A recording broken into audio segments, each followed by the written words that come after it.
Hey everyone, this is Phil, and today we'll take a look at the Oppo Find N2. So this is a device that I was very excited about when it was announced because it has a wider aspect ratio, so it's kind of closer to what I'm used to with phone screens, but with a folding design. So it has a big screen in the middle. And I will let you know my first impressions about that, and also because I'm a big Surface Duo advocate, we will take a look at this in comparison with the Surface Duo 2 in this case, which, you know, already I have removed the camera bump because I don't like camera bumps. So the Oppo Find N2 comes in this big box. For some reason, this box is humongous. I don't know what they're compensating for with this box, but it is very large and there's not that much inside. So there's what you would expect. The phone itself in opened mode, and then you have your charger cable, and then I think this is just documentation and screen protectors. So I wouldn't have needed this big ass box. Has some Chinese writing in there. I'm not quite sure what that means, but it's probably corporate slogan. I could probably look it up, but I'm not gonna do that right now because it's unnecessary.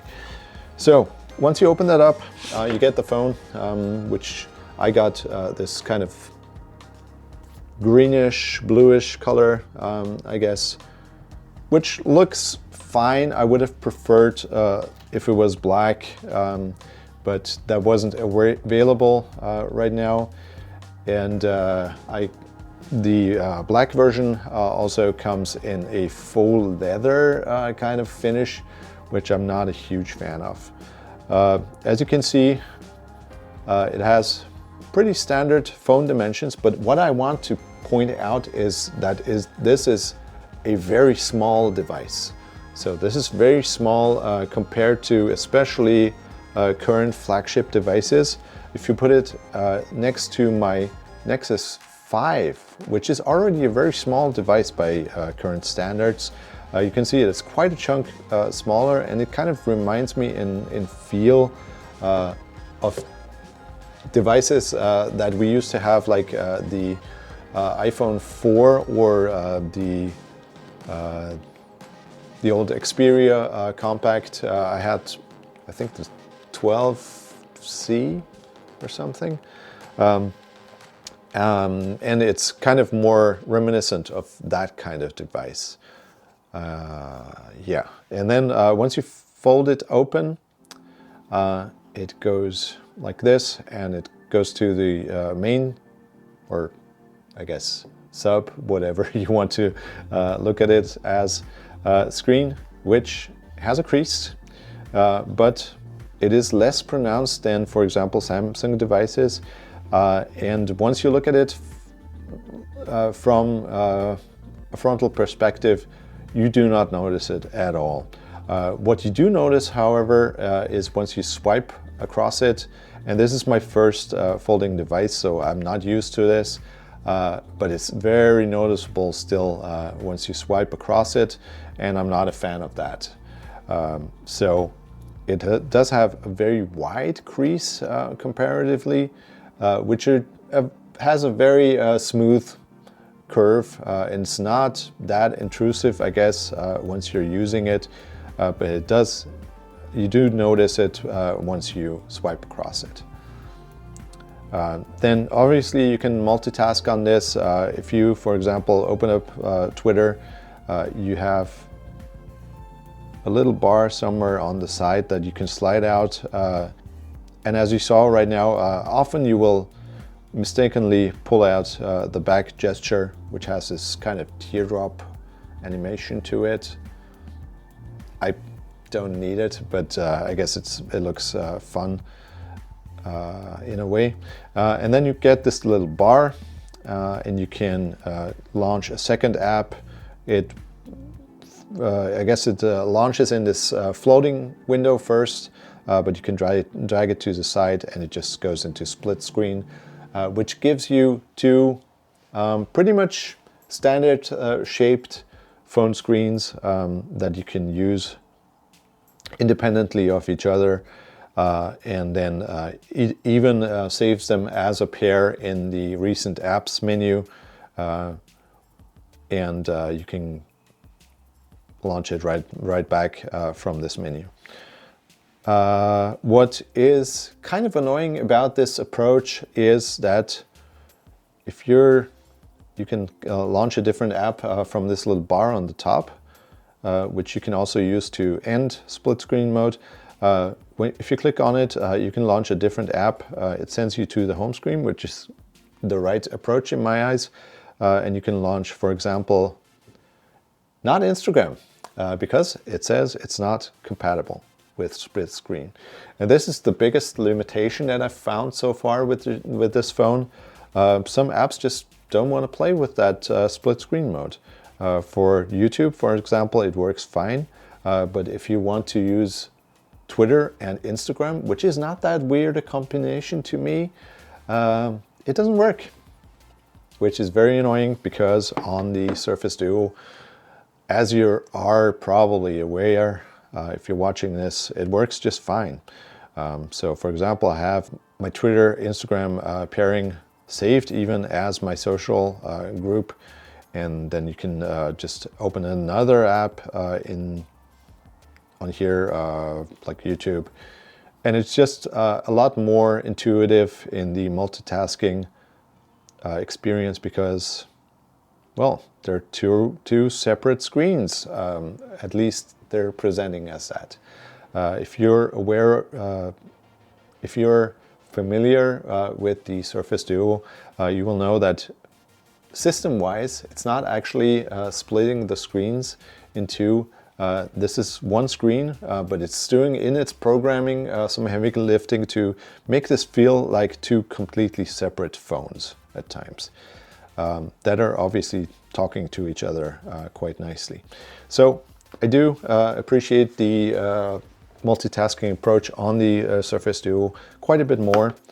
But if you're coming from a Samsung device, you are probably used to this because I do believe it's a similar system. I kind of expected a little smoother experience with this, but I think it's just a matter of getting used to it. The profile is fairly slim, and it has that camera bump, which by current standards is probably not that egregious.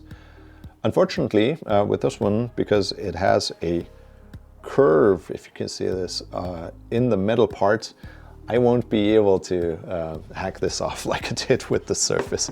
But compared to the Surface Duo 2, it's a fair bit chunkier. So it's a powerful device, but it's also a little thicker, and it does feel very substantial in the hand when you are carrying it around closed. You can see the hinge type itself looks fairly similar to what Samsung does with its folding devices, with that bar across the back. But it's very well made. It feels very solid. It has some heft to it. It definitely feels heavier than the Surface Duo because partly because this is larger, but also because it's thicker. It's a metal body construction, and yeah, it feels heavier.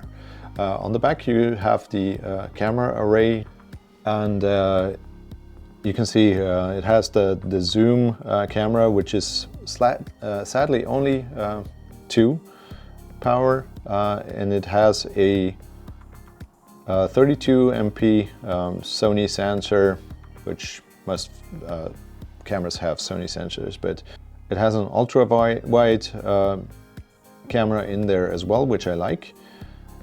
And then the main camera is a Sony 1.56 inch size sensor. and it's 12.5 megapixels by default. And the cameras are fine. They're good cameras. They are a little oversaturated at times, but I think it's very serviceable. For most people, I think the quality will be quite nice. And they do have that Hasselblad co-branding, so you should be fine with these cameras. Unfortunately, I don't have the cameras on my Surface Duo anymore, so I won't be comparing them. And this is not a thorough review, so I'm not going to do any real tests with the cameras. I'm just going to give you my first impressions and try to give you a feel for the device. All right, so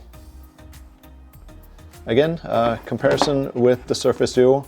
The multitasking, as you already saw, is not as intuitive, so you don't have the two separate screens that you would have on the Surface Duo. It is also quite a bit smaller, and the aspect ratio is a lot squarer. For some reason, the fingerprint sensor doesn't work most of the time, which is really annoying. And then if you, for example, pull up YouTube on both of these, I think it will be fairly noticeable that the aspect ratio is a lot squarer on the Find N2 than it is on the Surface Duo 2. So that's kind of annoying as well. But of course, the Duo 2 has more bezels, so I guess it feels kind of similar in the end. And I mean, it won't kill you. It is quite a bit smaller than the Surface Duo 2. So if you are a Duo user and you are considering this, be aware that it's a fair bit smaller. So it will definitely not feel the same used. And also, I am not a big fan of this aspect ratio when it comes to viewing text. So for example, on Twitter, it just feels weird in this kind of squarish aspect ratio. I guess I'm not just not used to it. But for me, this aspect ratio for the screen feels the best, even when compared to the kind of normal phone screen aspect ratio of the split screen on the Find N2. You won't have obviously the joint in between the screens that the Surface Duo has, which is supposedly the direction that Microsoft is heading into. So I think as a kind of idea of what the next Surface device, if they make one, might look like, this is kind of close, but hopefully they will keep the aspect ratio of the Surface Duo and not go to this kind of squarish screen. I would really like if the device was the same proportions as the Surface Duo 2, but with obviously smaller bezels and maybe just a tiny bezel with the camera in there. But we will see what Microsoft does or does not do. What you will also might have already noticed is that it does rock on the table. This is kind of a test for me if I'm going to be able to use this in the way that I like. And unfortunately, the Oppo Find N2 does not pass this. It rocks quite a bit on that camera bump. If you close it up, it's a little better because it's kind of squared off at the bottom, so it doesn't rock as noticeably, but there's still a little wobble there. I got a case for it, but even the case has a camera bump, which kind of defeats the purpose. Like, I would prefer if they just cut it out and have it flat with the case. I mean, what do you have that extra bulk for if not that? Otherwise, I think this is a very nice device. What you should also be aware of is that sometimes you will get random Chinese stuff on there if you go for this from the Chinese market, if you import it, because that's just the market that it's designed for. So you will have, for example, the Oppo Pay app, which for obvious reasons I haven't set up. But this launches automatically if you double click the power button, which as a Pixel user, I'm kind of expecting that to launch the camera, which is a bummer. I would have liked if that launched the camera and would have behaved in the same way as the Pixel, but it does not.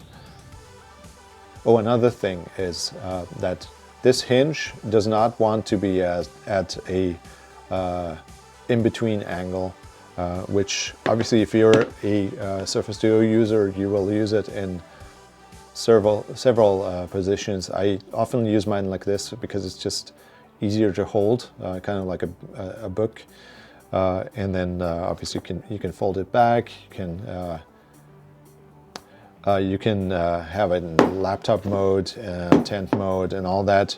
The Oppo Find N2 doesn't want to be used this way. It can kind of stay open in this in-between position, and it gives you in the 90-degree position, it gives you this camera mode. You can also launch different apps that are designed to work this way. It will kind of be like a tripod, like its own tripod in this direction, in this orientation, which is kind of cool. You have the Finder on one screen, and then you have the controls on the other, which isn't a nice idea, but it doesn't have any solid stops or anything. It feels very mushy, and it kind of feels like it wants to go back into that full flat position. And then once you go about to this, it flips and it wants to close. So it definitely feels a little springy and not as smooth as the Surface Duo's Hinge does. It does close with a nice, satisfying clap here. Yeah, so it's not as well suited for that kind of, I don't know what's going on here. Like weird stuff like this sometimes happens. And it does snap to the left side, Instagram, but then you can't do anything on the other side. It's so weird. So it'll just launch into this floating. If you open a second app, it would just launch into this floating window, but then you can't snap it to the side because Instagram does not support split screen, which isn't surprising. Instagram is notoriously bad at supporting different screen aspect ratios and stuff. It's kind of wonky on Surface Duo too. Borderline unusable if you're a fan of stories, because as you know, it crops them really badly. So I also got the pen, and I haven't actually opened this up yet. So I will kind of do a little unboxing, I guess. Let me just get a box cutter. We shall open this up.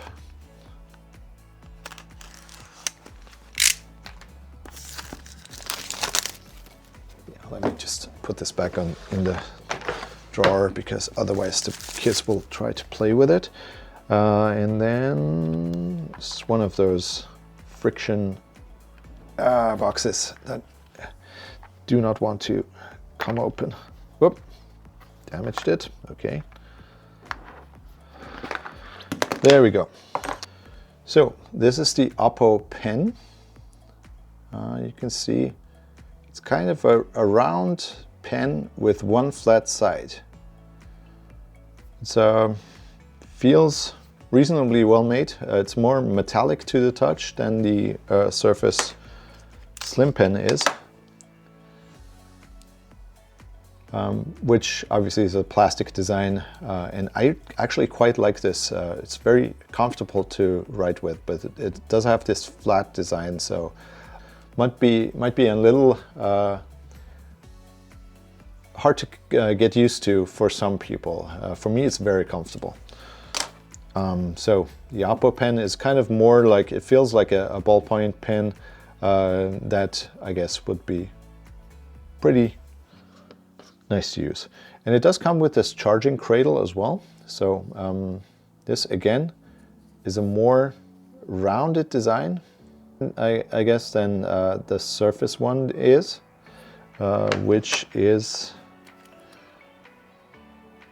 very angular, and only the edges are rounded. And then it just goes into there magnetically, as you would probably expect already. Yeah, this is the back side. And let's try this out on the Oppo Find N2. So let's see what we can get with the Oppo Pen. So I would expect that if you hover it, it would maybe bring up a menu, but no such luck. We might have to pair it first. Let's do a long press and see if it brings anything up.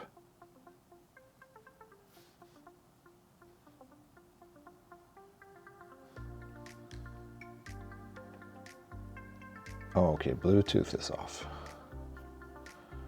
All right, let's see. Oppo Pen. There we go. Pairing. Use Bluetooth. Agree. Allow, I guess. Why does a pen need access to your call logs? I don't get it, that, but okay. So it's connected. As you can see, it responds. It did not respond while it was not paired, like the Surface Pen on the Surface Slim Pen does. Let's see what we can get with a click. No menu or anything. Do we get any pen menu? Okay, double click gives me a screenshot. Single click gives me nothing. Long press also gives me nothing. So that's kind of disappointing, but maybe we can customize that. Let's see. Do we have a pen menu? Pen. Handwriting feedback. Handwriting feedback. Okay, I can get haptic feedback when handwriting. And then we can take a screenshot. You can also delay the auto lock, which I think is a good idea, probably. And then auto update, it will automatically update the firmware for the pen as long as it's connected. That's kind of pretty bare bones. You can also switch between what the button does, switch between current tool and eraser, current tool last used, show color palette and off. We'll just leave that like it is. And then I am assuming it will have some, this looks like a note app. Let's see, and then it has this little note app. Doesn't give me any sensitivity right now.